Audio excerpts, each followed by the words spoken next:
بسم الله الرحمن الرحيم. وما كان المؤمنون لينفروا كافة فلولا نفر من كل فرقة منهم طائفة ليتفقهوا في الدين ولينذروا قومهم إذا رجعوا إليهم لعلهم يحذرون. كتاب بلوغ المرام من أدلة الأحكام للإمام الحافظ أحمد بن علي بن حجر العسقلاني رحمه الله تعالى. قال رحمه الله: بسم الله الرحمن الرحيم. الحمد لله وكفى وسلام على عباده الذين اصطفى، أما بعد. وعن عائشة رضي الله تعالى عنها قالت: سألت رسول الله صلى الله عليه وسلم عن الالتفات في الصلاة فقال: هو اختلاس يختلسه الشيطان من صلاة العبد. رواه البخاري. وللترمذي عن أنس رضي الله تعالى عنه وصححه: إياك والالتفات في الصلاة فإنه هلكة فإن كان لا بد ففي التطوع أو كما قال علیہ الصلوۃ والسلام. یہ خشوع خضوع کی بات چل رہی تھی، نماز میں خشوع اور خضوع کے متعلق. یہ چوتھی حدیث ہے. چوتھی حدیث. اس حدیث کی راویہ ہیں ام المومنین عائشہ رضی اللہ تعالی عنہا. عائشہ رضی اللہ تعالی عنہا کہتی ہیں کہ سألت رسول اللہ، ہم نے رسول اللہ صلی اللہ علیہ وسلم سے پوچھا، سوال کیا، عن الالتفات فی الصلاۃ، نماز میں التفات کرنے سے. سمجھ گیا نا؟ التفات کس کو کہتے ہیں؟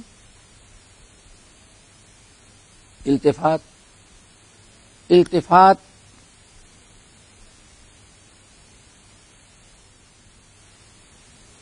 قبلے کی طرف آپ ہیں، آپ کی کا رخ کدھر ہونے لگے؟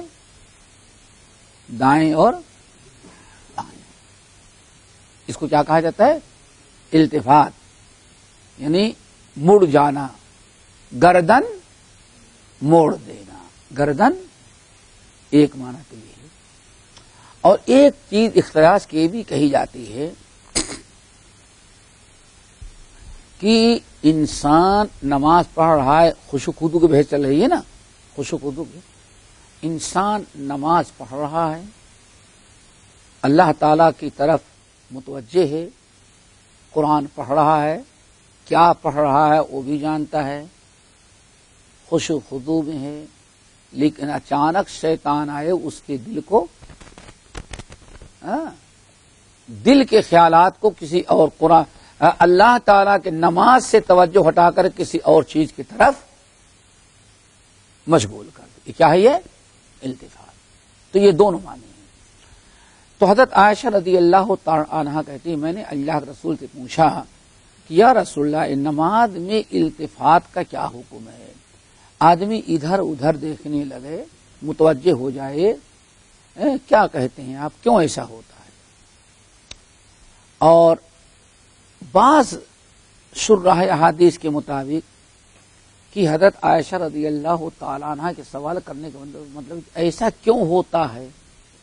نماز پڑھیں اچانک دل جو ہے وہ پھر جاتا ہے، آدمی نماز پڑھا کبھی ادھر ادھر ہو جاتا ہے، ایسے کیوں ہو جاتا ہے؟ تو آپ نے فرمایا ہوا اختلاس یختلسہ الشیطان من صلاۃ العبد. یہ اختلاس ہے، شیطان بندے کے نماز سے اچک لیتا ہے. اختلاس کس کو کہتے ہیں؟ اختلاس کہتے ہیں آپ چائے پی رہے ہیں یا آپ کے پاس موبائل ہے، آپ موبائل سے بات کر رہے ہیں، کوئی چور آئے اچانک جھٹکے میں آپ سے جھپٹ لے اور لے کے بھگ جائے. اس کو کیا کہا جاتا ہے؟ اختلاس. آپ سے کوئی چیز آپ کے جیب میں ہے یا آپ کے ہاتھ میں ہے، آپ کے پاس ہے، اچانک کوئی اس کو ایسے جھپٹ کر کے چھین لے کہ آپ کو سنبھالنے کا موقع نہ ملے، اس کو کیا کہا جاتا ہے شریعت میں؟ اختلاس، یعنی عربی میں اس کو اختلاس کہتے ہیں۔ تو آپ نے فرمایا یہ شیطان کا ایک جھپٹ لینا ہے بندے کی نماز سے۔ بندہ نماز پڑھتا رہتا ہے خشوع خضوع کے ساتھ، توجہ کے ساتھ، شیطان اچک لیتا ہے بندے کو۔ نماز میں بندہ شیطان کیا کرتا ہے؟ اس کے دل کو، اس کے خیالات کو اچک لیتا ہے، جھپٹ لیتا ہے۔ یہ ہے اختلاس۔ یعنی آپ نے اشارہ کیا کیا کہ یہ شیطانی وساوس کے ذریعے ہوتا ہے۔ پہلے تو شیطان کوشش کرتا ہے کہ آپ نماز نہ پڑھیں، سمجھ گئے نا؟ اگر آپ نماز شیطان کے وساوس اور کوششوں کو ٹھکرا کر کے آپ نماز پڑھ رہے ہیں تو شیطان کوشش کرتا ہے نماز تو پڑھیں لیکن نماز بے جان اور بے روح کی ہو، کھڑے رہیں لیکن دل آپ کا کہاں ہو، تو شیطان ایسی کوشش کرتا ہے۔ تو آپ نے فرمایا یہ شیطانی چکر ہوتا ہے۔ اور اس کا علاج کیا ہے؟ اس کا علاج یہ ہے کہ انسان اگر شیطان نے اختلاس کر لیا نماز میں، اس کی توجہ ہٹا دی اور اس کا رخ پھیر دے، یا اس کی توجہ بار بار دنیاوی معاملات میں الجھا دے رہا ہے، وسوسہ ہے، تو اپنے دل میں اعوذ باللہ من الشیطان الرجیم پائے، سمجھ گئے نا؟ زور سے نہیں، ورنہ بازو والا کہے گا کیا ہو گیا، اعوذ باللہ پڑھ رہا ہے، سمجھ گئے نا؟ دھیرے سے اعوذ باللہ من الشیطان الرجیم، اور پھر 3 مرتبہ، کیونکہ شیطان کہاں ہوتا ہے، تو آپ 3 مرتبہ تھوڑا سا رخ پھیریں اور 3 مرتبہ تھوک دیں۔ اللہ رسول نے فرمایا اس سے شیطان بھگ جائے گا، سوچے کہ تو بڑا کٹر مسلمان ہے، ہم جاتے ہیں تو اتنا ذلیل کرتا ہے کہ ہمارے منہ پر تھوک دیتا ہے، تو اس لیے ذلیل ہوگا اور پیچھا چھوڑ دے گا۔ جس صحابی نے آگے شکایت کی تھی یا رسول اللہ انی اہم فی مجھے تو نماز میں بڑا وسوسہ آ جا رہا ہے، میں تو تنگ آ گیا، پریشان، کیا کروں؟ آپ نے یہی ان کو نسخہ بتایا۔ آپ نے فرمایا جب بھی شیطان ورغلائے، وسوسہ ڈالے، تو اعوذ باللہ من الشیطان الرجیم پڑھو، 3 مرتبہ بائیں جانب تھوک دو۔ کہتے میں نے ایسے ہی کیا، کہتے ایسا ہوا تھوکا کمبخت پر آج تک دوبارہ پلٹ کر کے نہیں آیا، لیکن معاملہ تھا یقین کا۔ کس کا؟ یقین کا اور اخلاص کا۔ آج ہم بھی تھوکتے ہیں تو کبھی اخلاص کی کمی ہے، سمجھ گئے نا، کبھی تقویٰ کی کمی ہے، بہت سارے مسائل ہیں جس کی وجہ سے ہم کامیاب نہیں ہوتے، ورنہ کہتے ہیں ایک ہی مرتبہ کیا پھر دوبارہ شیطان نہیں آیا۔ یہ تو بخاری کی روایت، رواہ البخاری۔ وللترمذی عن انس بن مالک رضی اللہ تعالی عنہ، اور سنن ترمذی میں حضرت انس ابن مالک رضی اللہ تعالیٰ عنہ کی حدیث بھی اس موضوع پر مروی ہے، یعنی اختلاس پر۔ نماز میں شیطان جو اچک لیتا ہے، اختلاس کرتا ہے، کہتے ہیں کہ یہ نبی سنن ترمذی میں بھی ایک حدیث ہے، لیکن انس ابن مالک، اور یہاں والی حدیث جو ہے وہ حضرت عائشہ۔ متن اگر ایک ہو، صحابی 2 ہوں گے تو محدثین کی ہاں وہ ایک حدیث نہیں بلکہ 2 حدیث سمجھی جاتی ہے، گرچہ معنی مفہوم لفظ بلفظ ایک ہی ہو۔ تو حضرت انس ابن مالک رضی اللہ تعالی عنہ سے مروی ہے کہ اللہ رسول نے فرمایا ایاک والالتفات فی الصلاۃ، ایاک والالتفات فی الصلاۃ، اے بیٹے انس نماز میں اپنے آپ کو التفات سے بچانا۔ اردو میں بھی التفات بولا جاتا ہے، کہتے ہیں ہماری طرف تو کوئی التفات ہی ان کا نہیں، سمجھے نا؟ یہ مطلب یہی کہ توجہ ہٹ جانا، معنوی یا ظاہری اپنا گردن موڑ دینا ادھر ادھر، سمجھ گئے نا؟ ایاک والالتفات فی الصلاۃ، ایاک یہ تحذیر کے لیے آتا ہے، جس کو ہم لوگ کیا کہتے ہیں اردو میں؟ بچو بچو بچو بچو. کیا کرتے ہیں؟ بولتے ہیں نا کسی خطرناک چیز سے بچنا، تو اردو میں کیا؟ ایاک ایاک ایاک. ایاک مانے ابھی نہیں کہا جائے گا صاحب ذرا آپ اپنے آپ کو بچائیے، گاڑی 100 اسپیڈ سے آ رہی ہے. اتنا پورا جملہ استعمال کریں گے تب تک تو پورا گاڑی ہی اوپر چلی جائے. سانپ بالکل بازو میں ہے، تب تو ایاک ایاک بچو بچو بھاگو بھاگو. یا کیا کہے گا؟ سانپ سانپ سانپ. کیوں بھائی صاحب ذرا کنارے ہٹ جائیں، سانپ آ رہا ہے. اتنی جملے میں تو ہو سکتا ہے شیطان سانپ ڈس لے، سمجھ گئے نا؟ تو ایاک کسی خطرناک چیز سے تنبیہ کرنا ہو تو اس کے لیے کیا آتا ہے؟ ایاک. اے انس ایاک ایاک، اپنے آپ کو بچا. کا اپنے ہے نا بچو بچو بچو. کس سے؟ والالتفات فی الصلاۃ، نماز میں التفات سے اپنے آپ کو بچانا. کتنی بڑی چیز، اور ہم لوگ کتنا زیادہ متوجہ نماز میں ہوتے ہیں. باب الحث علی الخشوع، خشوع کے منافی ہے. ایاک والالتفات فی الصلاۃ، اپنے آپ کو نماز میں التفات سے بچانا. فإنہ ہلاکا، کیوں؟ نماز میں التفات اگر کیا تو یہ ہلاکت ہے. ہلاکت ہے. ہلاکت کیا ہے؟ ہو سکتا تو بالکل صحیح سالم میں کوئی ہلاکت نہیں. اور دیکھتے ہیں لوگ ماشاءاللہ، ایک صاحب بازو میں کھڑے ہو گئے ہمارے، اور وہ ایسی مسجد میں نماز پڑھتے تھے کہ امام جمعے کے دن کہتے سبح اسم ربک الاعلی، تو خوب زور سے کہتے سبحان ربی پڑھتے ہیں نا، سبحان ربی الاعلی. اتفاقاً نمازی ہے اور دیوبند کے فاضل تھے امام صاحب. سبح اسم ربک الاعلی الذی خلق فسوی، تو 4-5 آیت کے بعد ان کا وقف ہوگا. تو ہمارے بازو میں مولوی صاحب کیسا امام ہے، سمجھ گئے نا؟ کہتے کیسا امام ہے، ہمارے بازو میں کھڑے. یہ التفات یعنی کیسا امام ہے کہ ایک ہی ساتھ میں سب پڑھ رہا ہے. تو کبھی ایسی بھول چوک سے ہو جاتی ہے، بات سمجھ گئے نا؟ اس میں تو کوئی حرج نہیں، سمجھ گئے؟ نسیان. لیکن اگر قصدن کسی نے کیا فإنہ ہلاکا، یہ کیا ہے؟ ہلاکت ہے. ہلاکت کیا ہے؟ اللہ اکبر.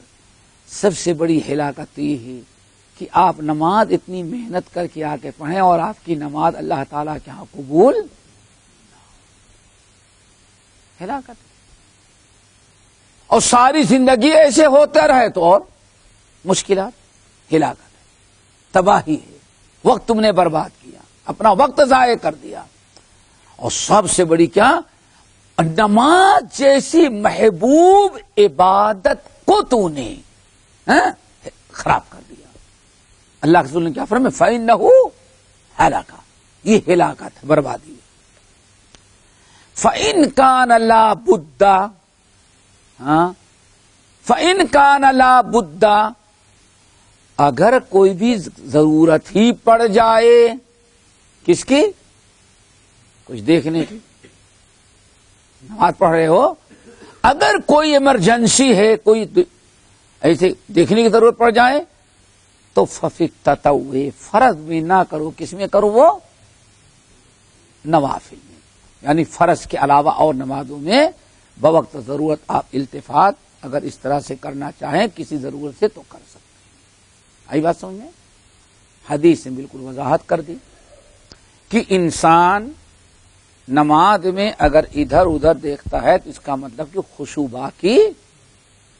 ادھر ادھر دیکھنے کا مطلب یہ کہ آدمی کو کہ نماز میں کوئی خشوع نہیں، لیکن آپ خشوع خضوع سے پڑھ رہے ہیں اور کسی ایمرجنسی میں کوئی دیکھ بھی لیں گے تو پھر انشاءاللہ آپ کا خشوع واپس آ جائے گا۔ یہ کس میں ہوگا؟ نوفل۔ اگر انسان معمولی سے دیکھا ایسے تب تو کوئی بات نہیں، لیکن اگر التفات اس طرح سے ہو گیا، کیسے؟ پوری گردن، قبلہ تو نہیں رہے گا نا، ایسے ہو گیا یا ایسے، تو یہ ناجائز حرام ہے۔ اگر بلا ضرورت ہے تو نماز بھی کے باطل ہونے کا بھی کیا ہے؟ خطرہ ہے۔ لیکن یہ اس وقت ہے جب قصدن آپ اس طرح سے کریں۔ اگر کسی ایمرجنسی یا کسی اور ضرورت کی بنا پر آپ نے ایسے کر لیا التفات، تو انشاءاللہ اس میں کوئی متقع کوئی حرج نہیں ہوگا، آپ کی نماز ہو جائے گی عند ضرورہ۔ ایسا نہیں کیا؟ یاد رکھیے گا، یہ سب رخصتیں ہیں، اجازت ہیں، مسائل کو بتانے کے لیے اسے لکھا بھی جاتا ہے۔ میں اسے بتا دے رہا ہوں، ایسے ہی ایک نماز پر کتاب تھی جس میں سارے مسائل بیان کیے ہوئے تھے۔ ایک صاحب ہمارے بازو میں آئے، میں نے دے دیا، پڑھنے لگے تھا، بھئی یہ نماز ہے کہ تماشا ہے؟ کیوں؟ یہ انہی لوگوں میں سے تھے کہ دایاں انگوٹھا اگر اپنی جگہ سے ہٹ گیا تو نماز معلوم نہیں معلوم ہے، نہیں معلوم، دایاں انگوٹھا اپنی جگہ سے ہٹ گیا تو۔ ایک صاحب یہیں مسجد کے اندر بازو میں تھے، الحمدللہ بیچارے دفعہ میں تھے سمجھے، وہ تشہد کر رہے تھے، تشہد بیٹھے تھے، ان کا ہاتھ ایسے ہو گیا، بازو میں ایک زیادہ پڑھا لکھا تھا، یہ ہاتھ یہاں رکھو۔ کہا کیوں؟ کہا کہ اگر ایسے بیٹھتے ہیں نا، یہاں اگر انگلی لٹک گئی تو جتنی انگلی لٹکی ہے قیامت کے دن اللہ اتنی کاٹ دے گا۔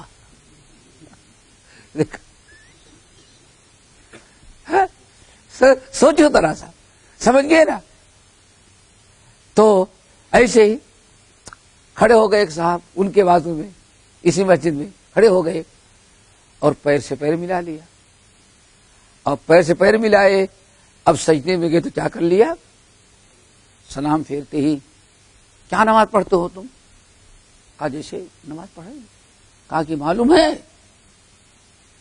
ایک رکعت میں 4000 مسائل ہیں، تو عشاء کی 4 رکعت میں 1600 مسائل ہوئے۔ یہ صرف کس میں؟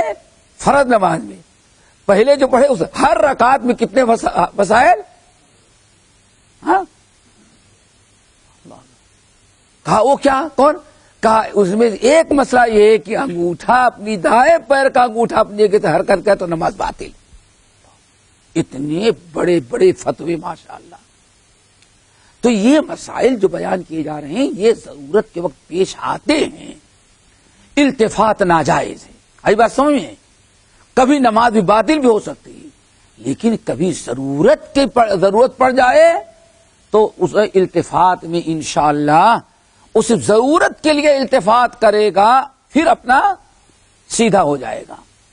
مثلا صحیحین وغیرہ کی روایت آپ لوگوں نے پڑھا ہوگا کہ ایک دن مرتبہ نبی علیہ السلام کچھ صحابہ کرام کو بھیجا، یہ دشمن ادھر ہیں، اندر گھس جاؤ چپکے سے اور ذرا پتہ لگاؤ کہ ان کی قوت اور طاقت کتنی ہے، اسلحے کتنے ہیں اور لڑنے والے کتنے ہیں اور حوصلے کتنے ان کے ہیں۔ یہ اللہ کے رسول اندر جاؤ، پتہ لگا کے آؤ۔ مقصد کیا ہے کہ اسی حساب سے ہم بھی تیار رہیں، اور یہ فنی جنگی حالات میں سب ہو سکتا ہے۔ اللہ اکبر، اللہ رسول نے صحابہ کو تو بھیج دیا، چلے گئے، آپ نماز پڑھ رہے تھے، لیکن بار بار آپ دیکھتے تھے، اللہ اکبر، راوی کیا کہتے ہیں، ہم نے دیکھا کہ بار بار نبی علیہ السلام کیا کرتے ہیں، جس طرف بھیجا تھا اور جدھر سے دشمنوں کا کیا نے خطرہ تھا، بار بار آپ ایسے دیکھتے تھے کہ کہیں ایسا تو نہیں کوئی دشمن آ رہا ہو۔ جنگی حالت ہے. کون سی حالت ہے؟ جنگی حالت. اتنا دیکھ لینا آسان ہے بجائے اس کے کہ اچانک دشمن آ جائے اور ہم آنکھ بند کر کے نماز پڑھتے ہیں آ کر کے نقصان پہنچا جائے. آئی بات سمجھ میں؟ ایک یہ. نمبر 2 بڑی پیاری مثال. دوسری دلیل کہ ضرورت کے وقت ایمرجنسی میں کوئی شدید حاجت پڑ گئی ہے تو اگر التفات کرو گے تو کوئی حرج نہیں. نبی علیہ السلام بیمار تھے، آپ لوگ سمجھتے ہیں، مرض الموت میں. حضرت عائشہ رضی اللہ تعالی عنہا کے گھر میں تھے. لوگ جماعت کا انتظار کر رہے تھے. بہت تاخیر ہوئی اور کچھ اشارہ ملا کہ اللہ رسول مسجد میں آنے کے لائق نہیں ہے تو حکم ہوا کہ ابو بکر نماز پڑھا دیں.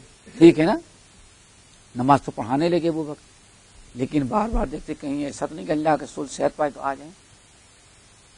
اللہ واقعی اللہ کے رسول لیٹے تھے، پھر ہمت کی، اٹھاؤ ہم کو مسجد تک پہنچا دو. اللہ اکبر. ابو بکر بار بار نماز پڑھا رہے ہیں. کیا کہا جائے کہ ابو بکر کی نماز میں خشوع اور خضوع نہیں تھا. یہ وقت کی ایمرجنسی، حالات کا تقاضا، مجبوری ہے. دیکھ رہے تھے. اللہ اکبر. نبی علیہ السلام نکلے، ابو بکر پیچھے ہٹنے لگے. لوگ دیکھیں اللہ ہے ماشاء اللہ ابو بکر نماز میں اللہ رسول تو آ گئے. آپ نے فرمایا نماز پڑھتے رہو، مقتدیوں کو کہا. تو اسی یہ اندازہ لگتا ہے، یہ دلیلیں ہیں کہ بوقت ضرورت عند الحاجہ شدیدہ اگر انسان نماز پڑھنے کے وقت ایسا التفات کر لے تو اس کی نماز میں کوئی فرق نہیں آتا. لیکن بلا ضرورت یا ضرورت بھی ہے لیکن معمولی سی، پھر یہ التفات وغیرہ نہ کیا جائے. یہ بات سمجھیں. اور ایک یہ تو ہے بس زیادہ لیفٹ رائٹ کرنا ہے، یمین و شمال. اور ایک التفات یہ بھی ہے کہ ادھر قبلے کی بجائے کوئی کام آیا تو آپ پورا ہی مڑ جائیں. نہیں سمجھے؟ ایسے ایسے کرنے بجائے کیا، اب قبلے کی طرف پیٹھ ہو گئی اور دوسری طرف کیا ہو گیا وہ چہرہ، تب تو نماز باطل ہو جائے گی. کیوں؟ استقبال قبلہ شرط ہے اور یہاں استقبال قبلہ کے بجائے استدبار قبلہ ہو گیا. آئی بات سمجھ؟ چلو حدیث ہو گئی. وعن انس بن مالک رضی اللہ تعالی عنہ. انس بن مالک رضی اللہ تعالی عنہ روایت کرتے ہیں کہ رسول اللہ صلی اللہ علیہ وسلم نے ارشاد فرمایا اذا كان احدكم في الصلاة فإنه يناجي ربه فلا يبصقن بين يديه ولا عن يمينه ولكن عن شماله تحت قدمه. متفق عليه. وفي رواية او تحت قدمه او كما قال عليه السلام. انس بن مالک رضی اللہ تعالیٰ عنہ کہتے ہیں کہ رسول اللہ صلی اللہ علیہ وسلم نے ارشاد فرمایا اذا كان احدكم في الصلاة، جب تم میں سے کوئی انسان نماز کے اندر ہے، یعنی نماز پڑھ رہا ہے، نماز کے اندر ہے، نماز پر نیت باندھ چکا ہے، تو فإنه يناجي ربه، تو اپنے رب سے وہ مناجات کر رہا ہے. مناجات جانتے ہو نا؟ ہاں ماشاءاللہ جانتے ہیں. نہیں آپ لوگ نہیں سمجھے. دنیا میں ایک ہی ملک ہے جہاں مناجات بولی جاتی ہے، وہ بنگلہ دیش ہے. ہاں کیا؟ نہیں بنگال، بنگلہ دیش بنگال، تاکہ دونوں بنگال آ جائے. بنگال کے مسلمان جو ہیں وہ دعا کو بھی کیا کہتے ہیں؟ مناجات. تنہائی میں اس کو مناجات. ہاں بلکہ محفل میں بھی کبھی دعا مانگنا ہوتی تو بھی کیا کہہ دیتے ہیں؟ مناج. ہم تو بہت ماشاءاللہ ہماری تقریر کی باری آئی 3:30 بجے رات کو. کتنے بجے؟ 3:30 بجے رات کو. لوگ سو رہے ہیں. ہر 10 منٹ کے بعد بہت بڑا حضور مکہ سے آیا ہے، اٹھو بھائی اٹھو، بہت بڑا حضور آیا ہوا ہے. اللہ اکبر. کتنا جگے گا بھائی، عجیب سا آج ہمارے پاکستان میں نہیں بتا سکتے، انڈیا کے بنگلہ دیش میں نہیں بتا سکتا، لیکن ہندوستان کے کچھ علاقے ایسے ہیں جہاں اجلاس عام کی بہت اصلاح کی ضرورت ہے، بہت اصلاح کی ضرورت ہے۔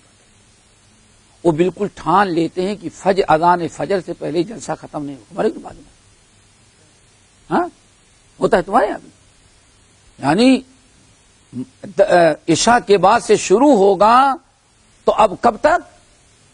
اذان فجر تک پروگرام نہیں ختم ہوگا، جلسہ چلتا ہی رہے گا، سمجھ گئے نا؟ ساری رات اب سونے والے تکیہ بھی لے کے آتے ہیں، جب نیند سے پر قابو نہیں پاتے تو وہیں لیٹ کر کے سو جائیں گے، اور کہنے والے کا کام وہ کہتا ہے۔ تو مجھے موقع ملا 3:30 بجے رات کو، کتنے؟ اب اس کو دھکے دینا، اس کو دھکے دینا، اس کو جگانا، عجیب سا ماحول ہے۔ اور یہ اتنی دیر تک پروگرام چلنا بھی شریعت کے خلاف عقلاً نقلاً، اور سب سے بڑی چیز نماز فجر بڑی خطرے میں پڑ جاتی ہے، سمجھیے نا؟ تو مناجات تو آخر میں کہا بھائی حضور آئے گا، پہلے تو مناجات کریں گے، پھر اس کے بعد اس کا وعظ شروع ہوگا۔ مناجات ان کے ہاں عربی میں استعمال ہوتا ہے، بنگال کے اندر وہ کہتے ہیں اللہ رب العالمین سے سرگوشی کرنا، اللہ رب العالمین سے تعلق جو قائم کرتا، یعنی بالکل ان کی جو اصطلاح بالکل بامانہ عربی ہی مناجات، سمجھ گئے نا؟ یعنی اللہ رب العالمین سے دعا کرنے والا، اللہ تعالیٰ سے مانگنے والا، سرگوشی کرنے والا۔ ہمارے اور آپ کے ہاں دعا یا کچھ اور کہہ دیا جاتا ہے۔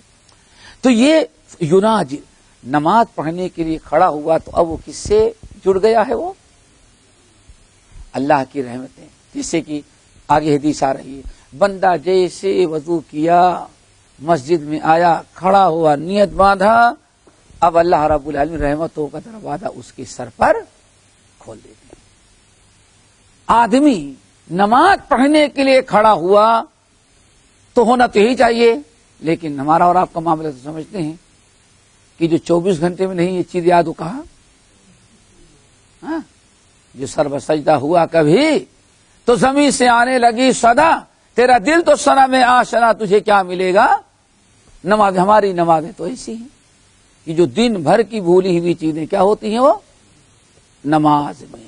اس لیے مشہور ہے کہ آج لطیفہ لوگوں نے بنایا، اگر کسی کو کوئی چیز یاد نہ ہو تو کیا کرے وہ؟ ساتھ ہی ہیں عطر کی دکان ہے، ماشاءاللہ عطر کی دکان ہے، کوئی تھی لوکل بیچارہ آیا تھا یہاں، دبئی کا قصہ ہے، تو وہ بیچارہ سوچا کہ یہ نئی دکان کھلی ہے، یہ اپنے درس والے ہیں بیچارے، اللہ ان کے کاروبار برکت دے۔ وہ بیچارے کوئی تھی پہنچا تو دیکھا کہ وہ کسٹمر کھڑا ہوا ہے، اچھا ایک خریدا، سوچتا ہے کہ وہ ہٹ جاتا میں خریدوں، سیلس مین ایک ہی تھا، 2 خریدا، پھر آخر میں کہتا ہے ہمارا بھائی پاکستان سے ٹیلی فون کیا تھا، اس کو ایک اور چیز چاہیے۔ اب کیا چیز چاہیے یاد نہیں پڑ، سوچ رہا ہے۔ اب وہ کوئی تھی بیچارہ سوچتا ہے کہ ہٹے تو میرا نمبر آئے، اور وہ ہٹنے کے لیے تیار نہیں۔ بہت دیر تک، اس وقت کی بات ہے جب موبائل ابھی نہیں تھا، 100 میں کہیں ایک آدمی کے پاس آدھے میٹر کا تھا، وہ بڑا والا انی، سمجھ گئے نا؟ اس کو بھی آدمی دیکھتا تھا۔ ہمارے خطبے میں کبھی لے کر کے آ جائے کوئی تو سارے نمازی پتہ نہیں CID ہے وائرلیس لے کر کے آیا ہوا ہے، ہنگامہ ہوتا تھا پہلے جب شروع اتنے لوگ خوفزدہ رہتے تھے، یعنی خطبے کی میں بتا۔ تو وہ کوئی تھی بہت دیر کا انتظار کیا، کہا کیا ہوا؟ کہا ہمارا بھائی پاکستان سے ٹیلی فون کا لیٹر بھیجا ہے، لیٹر بھول گیا، اس کو اور سامان چاہیے۔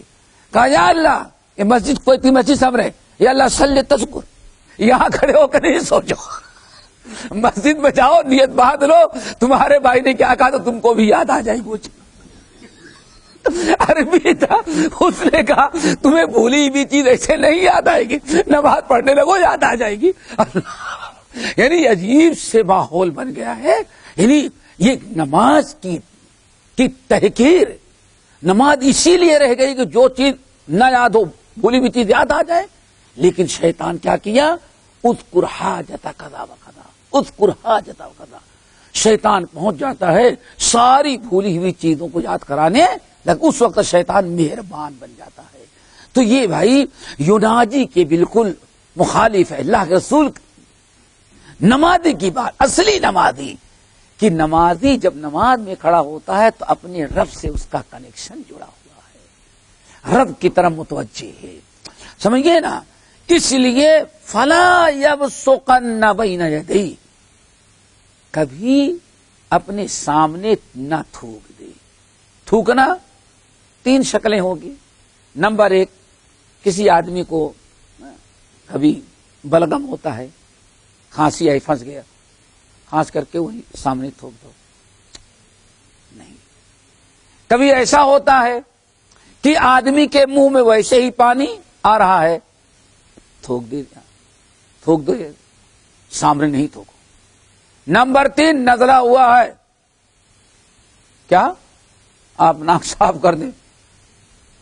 نہیں، اللہ کے رسول خبردار، یہ رب کی توہین، رب کی رحمتوں کی توہین اور رب کے گھر کی توہین۔ اگر مسجد میں پڑھ رہے ہیں توہین ہے یہ۔ فلا یبصقن، خبردار سامنے کبھی نہ تھوکے، سمجھ گئے نا؟ ولا عن یمینہ، اور کبھی دائیں طرف بھی نہ تھوکے۔ ہاں نمازی کی حالت میں، نماز کی حالت میں، اذا کان احدکم فی الصلاۃ، جب تم میں سے کوئی نماز پڑھ رہا ہے تو اللہ تعالیٰ کی سرگوشی کر رہا ہے، یعنی سمجھو اللہ کی رحمتیں سامنے آ رہی ہیں تو سامنے نہ تھوکے، سمجھ گئے نا؟ ولا عن یمینہ، بائیں طرف بھی نہ تھوکے۔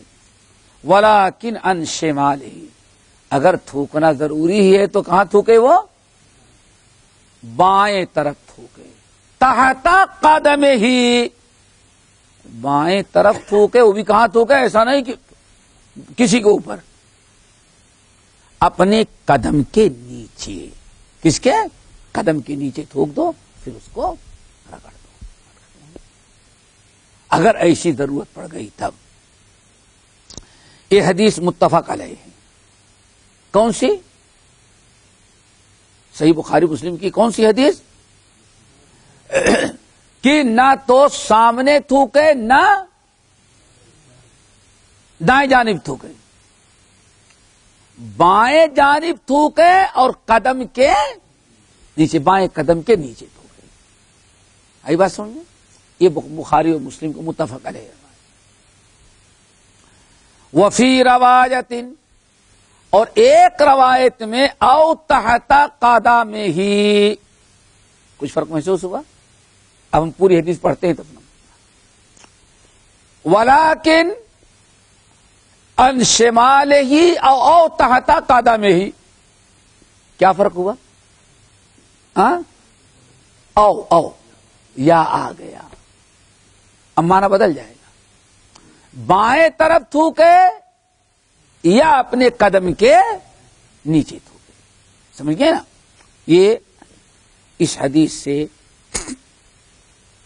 ایک تو ممانعت ثابت ہو گئی کہ قبلے کی طرف بھی نہ تھوکے، سامنے دائیں طرف بھی نہ تھوکے، اور بعض روایتوں میں بخاری ہی کی روایت میں وضاحت آئی ہے، چونکہ سامنے اللہ کی رحمت اور بائیں طرف نیکیاں لکھنے والا رحمت کا فرشتہ، تو بائیں طرف تھوک دے۔ اب آپ کہیں گے بائیں طرف بھی تو فرشتہ ہے نا ریکارڈ کرنے والا، لیکن شیطان بھی ہوتا ہے۔ کہاں؟ یہاں دو ہے نا، شیطان بھی اور تو ادھر شیطان ہے، نیت ہوگی شیطان پر بائیں طرف۔ آگے بات سمجھیں؟ یہ کرنا۔ اب تھوکیں گے کہاں؟ تو بائیں طرف تھوکیں، سمجھ گئے نا؟ اگر ہو تو تھوکیں، اور وہ بھی پہلی روایت کے مطابق بائیں طرف، اور قدم سے اس کو دبا دیں تاکہ وہ یعنی باقی نہ رہ جائے، ختم ہو جائے۔ اور نہیں تو آپ ایسا بھی کر سکتے ہیں کہ بائیں طرف تھوکیں یا آپ قدم کے لیجیے. سمجھ گئے نا؟ اب یہاں دو چیزیں اور ہیں. نمبر ایک کہ بعض روایتوں میں ایک شکل اور آئی ہے کہ جب تم میں سے کسی کو خخار آ جائے، بلغم وغیرہ ہے، کھانسی آ جائے، سمجھ گئے نا، کھانسی آ جائے، کھانسی آ جانے کے بعد اگر بلغم منہ میں آ گیا اور نماز پڑھ رہے ہیں تو خشوع خضوع تو ختم ہو گیا نا. اب تو ساری قوت ہوتی اس کو سنبھالنے کی، اور امام کتنی جلدی نماز سلام پھیرے یا آپ کتنی جلدی نماز مکمل کریں، اور قرآن کی تلاوت بھی کریں گے، دعائیں بھی پڑھیں گے، بہت سارے حروف ادا نہیں ہوں گے. کیوں؟ کچھ ایسے مخارج جن کا تعلق وہیں سے ہے جہاں اٹکا ہوا ہے، زبان آپ کے اوپر نہیں، یا مشکلات ہیں. تو اللہ رسول نے فرمایا کہ اس کو کیوں پریشانی ہے، اپنی چادر میں جو اوڑھا ہے اسی میں تھوک لے اور اس طرح سے مسل لے. اللہ رسول نے فرمایا اور ایسے مسل اس طرح سے کر لے، بات ختم ہو جائے گی. اگر یہ جاگنے بعد دھولنے کی کوئی ناپاک چیز تو نہیں ہے، پاک چیز، گندگی تو ہے، آدمی کو اس سے نفرت ہوتی ہے، لیکن وہ کوئی ناپاک تو نہیں ہے. اس طرح سے کر لینے کے بعد فائدہ کیا ہوا؟ یعنی خشوع خضوع باقی رہ گیا. اور آج تو الحمدللہ بہت مسئلہ آسان کر لیا ہے لوگوں نے. کیا پوچھنا، تو کچھ نہیں ہے باقاعدہ. پہلے تو کتنے مسائل ہوتے تھے، ایک تولیہ رکھ دیا گیا اسی میں سب کو.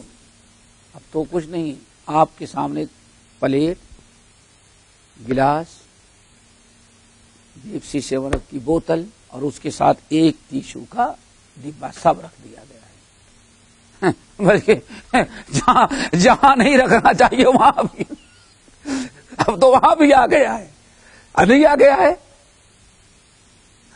وہاں بھی آ گیا ہے. سمجھ گئے نا؟ تو اب تو کوئی مسئلہ ہی نہیں، صرف نادانی، علم نہ ہونے کی بنا پریشانی.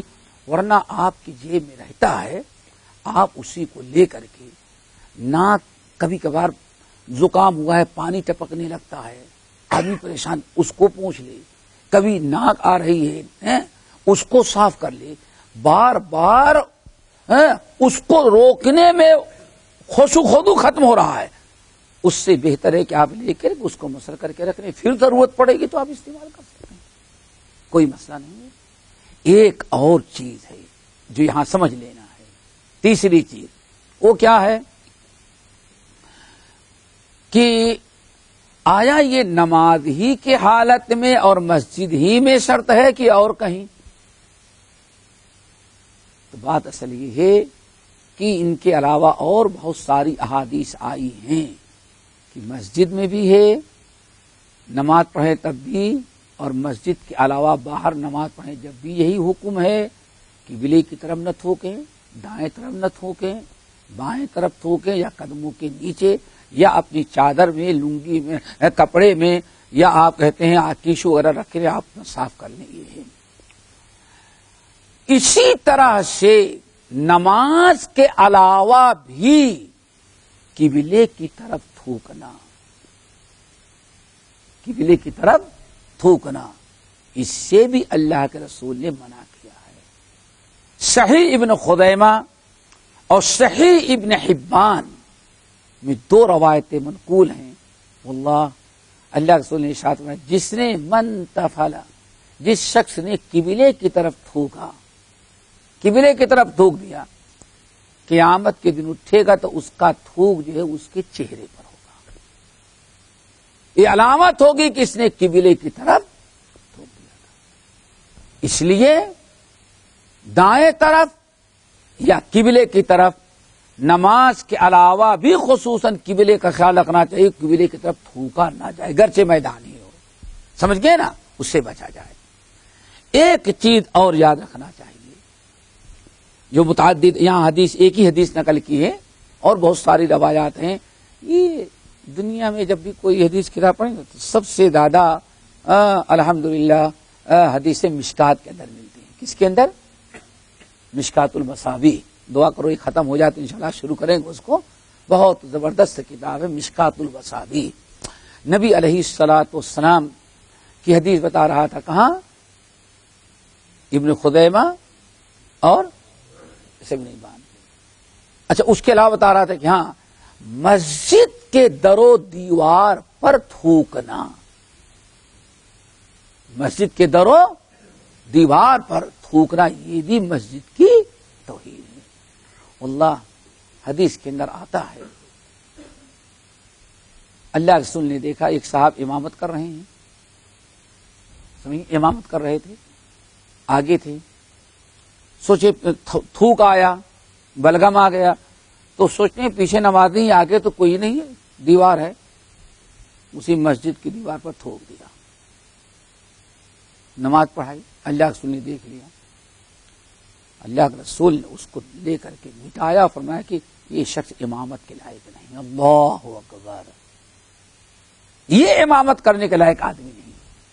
مسجد کے آداب اس کو نہیں معلوم. اللہ اکبر، سوچو مسجد کے آداب اس کو نہیں معلوم ہے، امامت کے لائق یہ شخص نہیں. آپ بہت غصہ ہو گئے اس کے اوپر. اس سے پتا چلتا ہے دوستو کہ مسجد کی در و دیوار پر، لیکن افسوس صد افسوس بات کہتے ہوئے بھی شرم محسوس ہوتی ہے. اب تو تھوڑا حالات سارے بدل گئے، لیکن جب یہ کچی آبادیاں تھیں، ان آبادیوں میں جو ہمارے انڈین، پاکستانی، ایرانی، تورانی، غیر عربی سب رہتے تھے، اللہ اگر اس مسجد کے دیوار صرف جدھر سے انٹری ہوتی اس کو تو چھوڑتے تھے، ورنہ کیا بتائیں، ناڑی کھولی اور ادھر رخ ہوگا تو کہاں، اسی مسجد کی دیوار ہی میں پیشاب کرتے. اتنی شکایتیں ہوتی تھیں. اوقات باقاعدہ لکھ کر کے آتا تھا کہ بھائی ذرا لوگوں خطبے میں اعلان کرتا. یہ دور مجھ سے میں دیکھ چکا ہوں. کتنے سال سے تم ہو؟ تم نہیں ہوگے. یہ پوری آبادی سمندر تک کچی تھی، اور سب سے پہلے خطبہ بھی اردو میں یہی شروع ہوا ہے ہمارا. مسجد بن کامل مسجد تھی، پوری کچی آبادی. کئی مسجدیں تھیں، بلکہ دو ایک مسجد تو ختم ہو گئی، بنایا ہی نہیں لوگوں نے. کئی مسجدیں اس میں تھی چھوٹی چھوٹی. اللہ اکبر، مسجد کی در و دیوار کو سمجھئے نا، بس ڈھیلا رکھے اور ڈھیلا بھی پھینکے اور دیوار کی طرف منہ کر کے بیٹھ کے پیشاب کیے، ناڑی باندھی پھر. یہ باقاعدہ اوقاف کی طرف سے وارننگ آتی ہے سمجھانے کے لیے. تو یہ بھی ایک بہت بڑی کیا ہے، توہین. اور غالباً میرے خیال سے باب الاستنجا میں کچھ اس قسم کی باتیں گزر بھی چکی ہیں. اللہ تعالی ہمیں ان برائیوں سے بچائے. وعنہ اور انہی سے روایت ہے.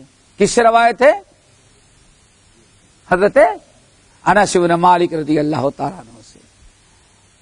کہتے ہیں کان قرام لعائشہ رضی اللہ تعالی عنہا شطرت به جانب بیتها فقال النبی صلی اللہ علیہ وسلم امیتی عنا قرامک هذا فإنه لا تزال تصاویره تعرض الی فی صلاتی. رواہ البخاری. اللہ اکبر. حضرت انس بن مالک رضی اللہ تعالیٰ عنہ کہتے ہیں کہ حضرت عائشہ کے پاس ایک قرام تھی. کیا تھی؟ قرام. قرام کیا چیز ہے؟ ارے وہ کپڑا جو در و دیوار کو زینت کے لیے پردہ کیا کہتے ہیں آج کے میں؟ کیا ستار تو کہتے ہیں انگلش میں. لگا دیا نا پردہ، اسی کو عربی میں کرام کہا جاتا ہے. حضرت عائشہ سے یہ سب لگا ہوا ہے. حضرت عائشہ رضی اللہ تعالی عنہ کے پاس ایک چادر کہیں سے میں آ گئی تھی. چادر بڑی خوبصورت تھی اور اس میں خوب بیل بوٹے بنے ہوئے تھے. انہوں نے جو مکان کی دیوار تھی اس پر زینت کے لیے ٹانگ دیا. نبی علیہ السلام نماز پڑھنے لیے قبلے کی طرف تھی. اور آپ کی نگاہ بار بار اس کی تصویروں پر جاتی رہی، اس کی تصویروں پر بار بار جاتی رہی. آپ نے نماز مکمل کی اور فرمایا امیتی عنا قرام کی، عائشہ اس چادر کو ہم سے ہٹا لو. عائشہ امیتی عنا قرام کی، اس چادر کو ہمارے سامنے سے اپنی چادر ہٹا لو. کیوں ہٹا لو؟ فَإِنَّهُ لَا تَزَالُ تَصَاوِيرُهُ، کیونکہ جیسے میں نیت باندھ کے کھڑا ہوا اس وقت سے لے کر کے جب تک نماز پڑھتا رہا، اس کے بیل بوٹے، اس کی تصویروں نے ہمیں اپنے اندر مشغول کر رکھا. فرض نماز تو نہیں تھی، کون سی نماز تھی؟ نفلی نماز. لیکن اللہ کے رسول صلی اللہ علیہ وسلم وہ اتنی خوبصورت تھی کہ آپ بھی اس کے اندر دیکھنے میں مشغول ہو گئے. بہت کوشش کی لیکن اتنی خوبصورت تھی کہ برابر اس کی طرف توجہ اٹھ جاتی رہی. اللہ رسول نے فرمایا اس کو ہٹا لو. یہاں تصاویر کا لفظ آیا ہوا ہے. کیا آیا ہے؟ تصاویر جمع ہے تصویر کی. تصویر عام طور پر کہا جاتا ہے سورہ. ہمارے اور آپ کے ہاں تصویر یعنی کسی جاندار کی تصویر بنی ہو، بلڈنگ کی تصویر اس کو نقشہ کہیں گے. تصویر ایک ہی چیز کو کہتے ہیں جس کو. تو کہیں اپنی اصطلاح سے نہ سمجھیں کہ ہاں اس کے اندر جانداروں کی کیا تھی، وہ تصویر تھی، اور آپ کہیں میرے پاس حدیث موجود ہے. ہاں جیسے ہمارے بھائی بھی بتا رہے تھے یہ اللہ کی قسم شیعہ کا وجود قرآن کے اندر ہے. ابراہیم بھی شیعہ ہی تھے. کیوں؟ کیا پڑھا؟ وَإِنَّ مِن شِيعَتِهِ لَإِبْرَاهِيمَ، وَإِنَّ مِن شِيعَتِهِ سورہ صافات کیا ہے؟ وَإِنَّ مِن شِيعَتِهِ لَإِبْرَاهِيمَ. اللہ فرماتے یہ نوح کا جو قصہ کیا اسی گروہ کے ابراہیم بھی تھے. تو اس نے کیا ترجمہ کہ لفظ شیعہ دیکھ لیا. کیا کہا؟ اب اس کی نگاہ میں اور یقیناً ابراہیم بھی شیعہ ہی تھے. تو شیعہ لفظ دیکھا اور اس بدبخت سے کہا جائے ان الذین فرقوا دینہم وکانوا شیعہ، جو لوگ شیعہ بن گئے لست منہم فی شیء، ان کا کوئی تعلق اسلام سے. پھر کیا جواب دو گے؟ قرآن ہی میں ہے نا کہ شیعوں کا کوئی وجود نہیں. اگر وہ انسان جھوٹی دلیل بنا رہا ہے، دہریہ جھوٹا انسان، تو یہ الفاظ کی تک بندی ہمارے ہاں بہت زیادہ چلتی ہے. سمجھ گئے نا؟ بہت زیادہ چلتی ہے. اسی لیے ہمیں ذرا ہوشیار رہنا چاہیے. جتنے باطل فرقے ہیں کچھ نہ کچھ اس قسم کی چیزیں ڈھونڈ کر کے لاتے ہیں. تو اللہ کے نبی علیہ السلام نے بیان فرمایا تصاویر سے مراد یہاں کیا ہے؟ وہ تصویریں جو بیل بوٹے کی شکل میں کہیں درخت کی ہوں گی کہ یا پھول بنا ہوگا، وہ اتنے خوبصورت بنے ہوئے تھے کہ اسی کو انہوں نے نبی علیہ السلام کو اپنے اندر مشغول کر رکھا. اس لیے اللہ نے فرمایا برابر ان تصویروں نے ہمیں الجھا رکھا، ان کو تم ہٹا لو. اس سے ایک چیز تو یہ ہو گئی کہ نماز کے خشوع خضوع کے معاملے میں ہر وہ چیز، چاہے مسجد کے نقش و نگار ہوں، یہ فرنیچر ہو، یا سامنے والوں کے کپڑے ہوں، ماشاءاللہ ان کو شوق آ گیا، نوجوان ہیں چلے آئے وہ شرٹ خریدے جس میں کرکٹ کھلاڑی کی یا چمپئن فلم اسٹار کی تصویر ہو. اب ان کو تو نفرت ہے اور یہ آگے کھڑے ہو گئے، نیت باندھے تو دیکھا اب پوری نماز تو جلتے رہیں گے. غصے میں خشوع خضوع تو ان کا گیا. سمجھ گئے نا؟ ہر وہ چیز جو نماز کے خشوع خضوع میں دخل اندازی ہو، کسی بھی شکل کی ہو، اس چیز سے بچنا بہت ہی ضروری ہے. آئی بات سمجھ میں؟ اللہ کے رسول نے اس چادر کو ہٹوا دیا جو بڑے نقش نگار والی تھی. کیوں؟ اس کے اندر خشوع خضوع خراب ہو رہا تھا. باقی انشاءاللہ کے لیے چلیں. آنکھوں کے بند کرنے کا کوئی تذکرہ تو نہیں ہے.